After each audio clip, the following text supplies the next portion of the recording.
Well, hello, thanks for watching. Hope you enjoyed that. That was my approximation of Avril 14th from Aphex Twin's 2001 album Druqks. So excited that I can talk to you about Aphex Twin. You know, this is a song off the album Druqks, which is a long, it's almost like a double album. It's about 30 odd tracks. It is one of my favourite albums ever, probably. Certainly my favourite Aphex Twin album. And I bought it in 2001, it pretty much as soon as it was released. I remember, so I was like, how old was I? I don't know, 19, something like that, 19, 20. And I was into like hardcore music, like techno music, it's kind of more mainstream dance music, house music, kind of in the late 90s. But I did, you know, listen to kind of more experimental electronic music. I was always interested in that, alongside like pop music, rock music, metal, you know, other stuff. But Aphex Twin, I'd heard of his stuff, and I think I had like Selected Ambient Works, which I wasn't really a big fan of. I'll kind of talk about that later. But I was familiar or aware of Aphex Twin's work, and I remember I read this news, this article in a magazine. It was a review of Druqks. You know, before it came out, it was part of the pre-launch hype, I suppose. And the way that it was describing this album and the praise it was lauding upon Richard D. James was just, it was unbelievable. And I thought, I must have this album, I must listen to it. This sounds like, you know, the best thing, the best recording that's been released for like 20 years. That's, you know, how much they were hyping it up. You know, Richard D. James, I think, has spent 5 years working on this album. And you can really hear it when you listen to the record. There's a lot that's gone into this. A lot of thought and time and love and attention, I suppose. Druqks, different to some of his other work, it's a very self-contained piece, and it's hauntingly beautiful, I think, in many ways. There's lots of contrast in tracks across the album. Some of it is it's like kind of drum and bass, like techno, very dense, glitchy techno stuff, and then some of it is like soundscapes, almost like horror movie soundtrack. There's sound effects in there. There's experimental music. There's kind of repetitive sounds, layering of sounds, echoing kind of effects, almost a bit like Steve Reich. And then there's these amazingly beautiful prepared piano pieces. So prepared piano and kind of disclavier stuff. You know, where there's a piano with things put in the strings, a bit like John Cage. I don't know a lot about John Cage and prepared piano as a style, but you know, it's that percussive, strange, you know, noises that you can get by taking a piano and just experimenting with it. So this is a highly experimental album. If you're into experimental electronic music, you know, you will absolutely love it. If you haven't heard Druqks, I couldn't recommend it highly enough. I think it's absolutely brilliant. But yeah, these piano pieces, they intersect with this dark, haunting, almost like kind of dystopian soundscapes, and really, really intense techno music. It's just amazing. I think Richard D. James is such an amazing musician. I think it's, you know, a lot of people do, you know, say the same thing about him, label him a genius. I don't know if he's a genius, but certainly a very accomplished musician, and he's got his own very particular style, and not just that, but he can take what's in his head and articulate it in music using a variety of different instruments and techniques, and you know, not just synthesizers. This is so much more than an electronic album. I think everything in Druqks is there for a purpose, and it's been very well crafted and very well thought through. So it's just dense. I've listened to Druqks and certain tracks on Druqks more than others, you know, fair enough.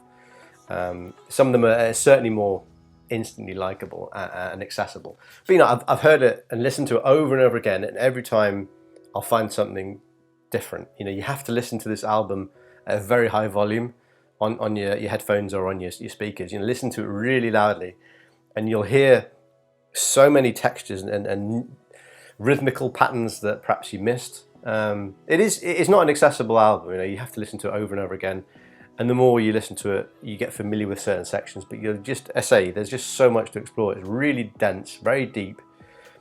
If you haven't heard Druqks, couldn't recommend it highly enough. It's one of the best albums I've ever heard. It's so dense. It'll keep you going. You know, for 20 years, and I'm still hearing new things. I mean, what more can I say as a good review of this album? Anyway, Avril 14th is a very popular tune. A lot of people know about this. I'm sure you have, which is why you clicked on the video.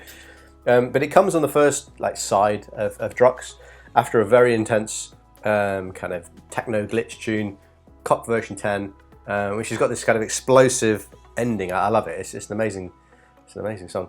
But yeah, Avril 14th comes and it's just this moment of serenity. It's such a tender piece, very pastoral. It's very to me it's kind of a rural. It conjures up lots of rural images in my mind, kind of music that you might have heard when you were very young, perhaps, but it's really reassuring in an album that does leave you quite disoriented a lot of the time. I guess have you ever seen the film Eraserhead? If you've seen Eraserhead by David Lynch, which is one of my favourite films ever, I love Eraserhead. But you know, there's moments within Eraserhead which is a very it's a disturbing film, but it's disorienting. It's kind of set in this dystopian, weird nightmare landscape. But yeah, there's moments within the film where it seems like almost like normal life, and you feel a little bit kind of reassured, and it's a moment of relaxation before something strange happens, before you're thrust into this disorienting nightmare again.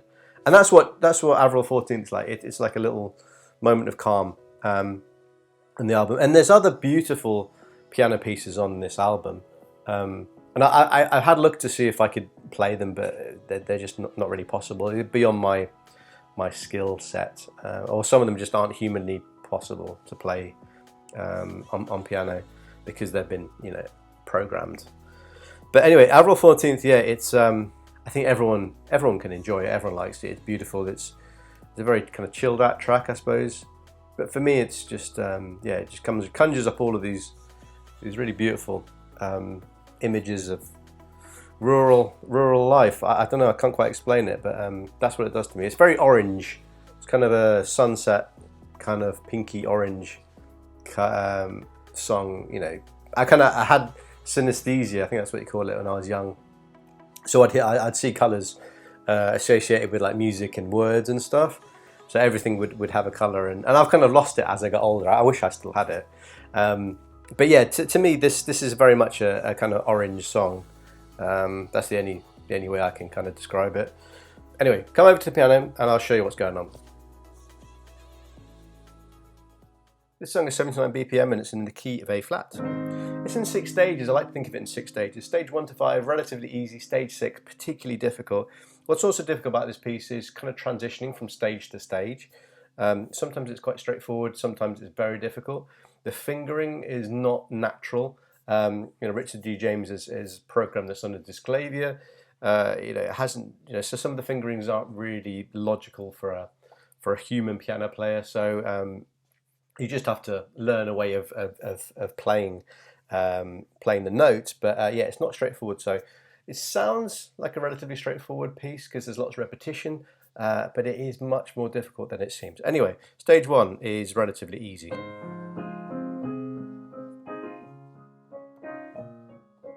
What's difficult here is your left hand. So you basically just need to commit this to memory or commit it to muscle memory so you can play this left hand arpeggio without even looking at it, because you're doing things on your right hand which different rhythms, different notes.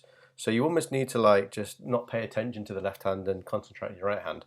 So yeah, really important that you take the time. You take the time to learn that and play it slowly. I suggest playing it with the metronome. It's 79 BPM, as I said, but take it down to 60, 50 if you want. Just play it really slowly until you've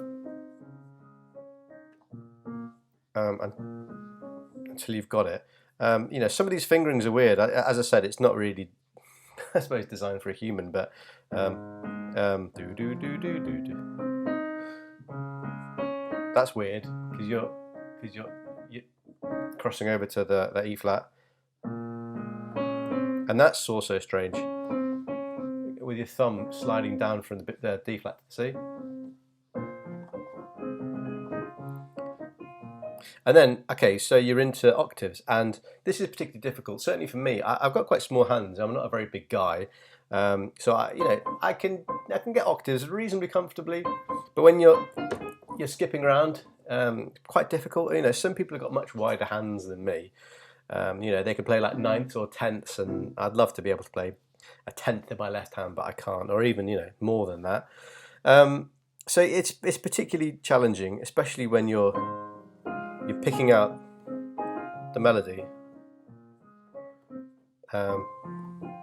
Again, this is why I said you need to not really pay attention to the left hand and concentrate on picking out these melody notes in your right hand, the octaves. Okay, so into section 2, probably one of the easiest in the whole piece actually. Again, you have to learn the left hand, the fingering, but pretty easy. I think on the record it's doing this.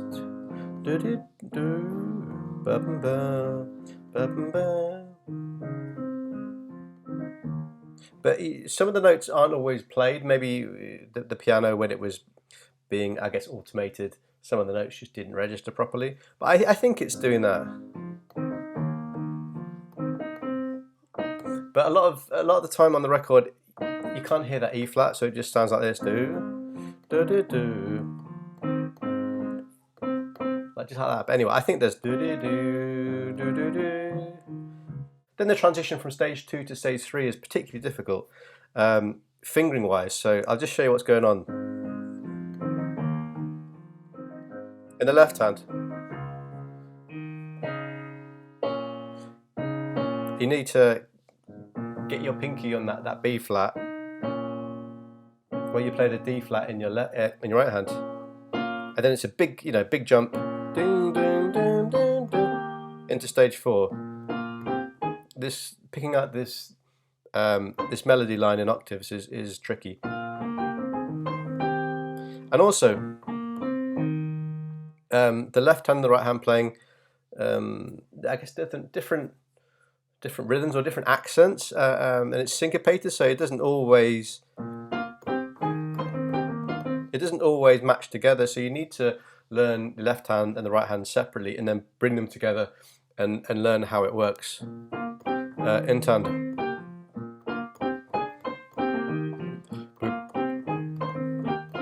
So that makes stage 3 particularly difficult, I think. And there's different shapes in the left hand. It cycles through 4 times. Each shape is different.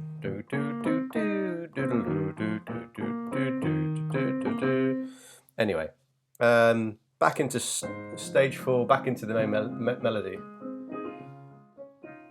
Play that through twice, nice and easy. We already know it by now. And then the second half of stage 4 is very difficult because you're playing the full melody in your right hand octave. So this bit's difficult. And when I was learning this piece, I would just play that over and over again, that ding ding ding ding ding ding ding. Because again, you playing these weird lines in your left hand, whilst looking over here, looking at your right hand. And then transitioning into stage 5 is very difficult from 4 to 5, because you've got this very complicated you need to hit that C, and also get your hand in position, in the left hand in position to play this. It's like a D flat major. So yeah, stage 5 is nice. It's one of the easiest sections in the whole piece. I think of it as like the chords section. You're playing these like just simple chords. You're not playing these arpeggios anymore, you're just playing chords. So you can have a bit of a breather mentally. You think, oh, okay, I've got to this stage in the piece. We'll concentrate on just playing these chords nice and cleanly, getting centered again before you go into stage 6, which is really hard. But anyway.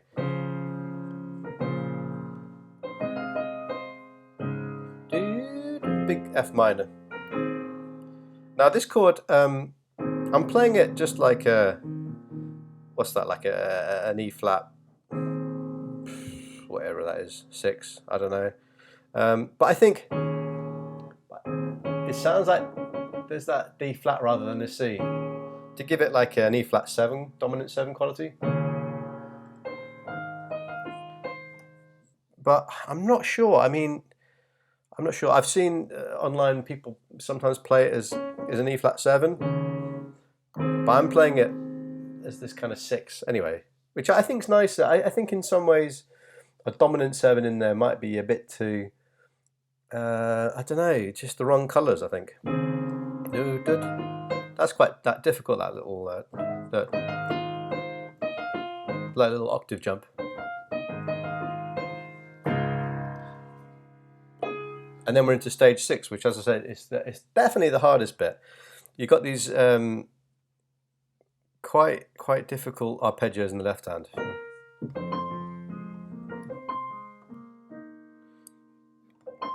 Whilst you've got hitting these octave notes in the right, you know, the first half or that bit isn't too bad.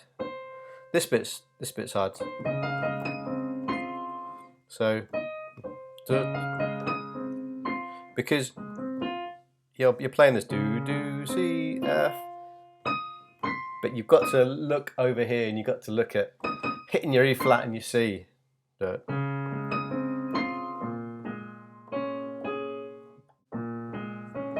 And then, so you have been going up in your arpeggios in the left hand, so do. And then you're going down, so you're going do. And then that's quite tricky because you land on a D flat in the left hand, and then you slide down to an F. Sorry, down to a C, but it goes like this.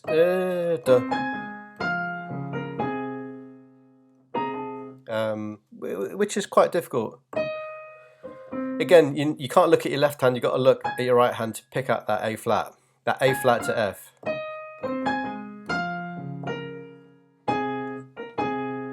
And I think actually on the record it's that kind of, it's bigger than an octave. I can barely play that.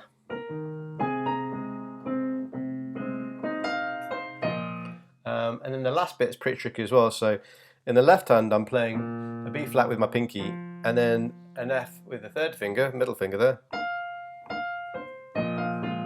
because I want to keep these fingers free to carry on the arpeggio. Otherwise, you kind of run out of fingers.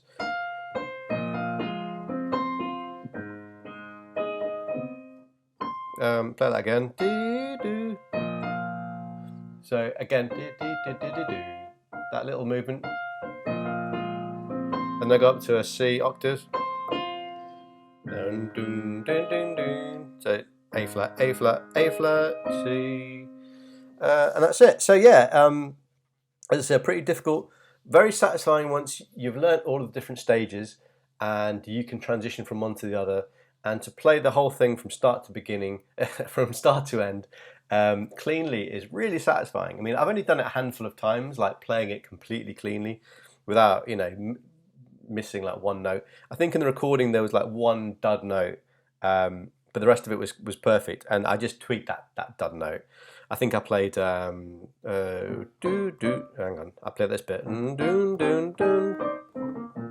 I went I played a D natural rather than that kind of E flat. Anyway, otherwise it was very clean.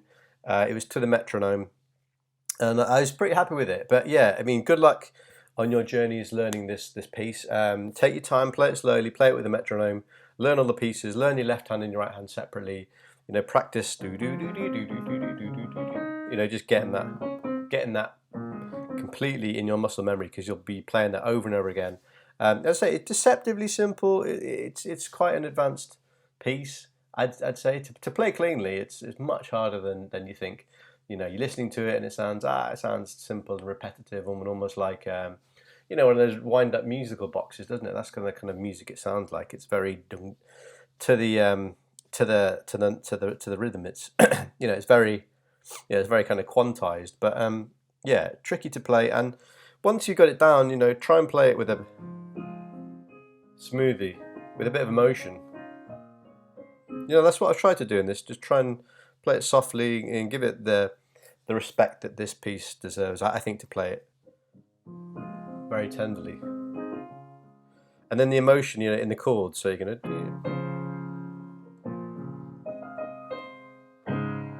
you know, that note there is that chord stressed.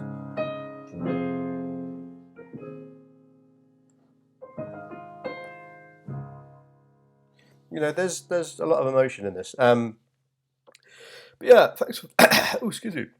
Thanks for watching. Got something stuck in my throat there. Yeah, good luck and bye.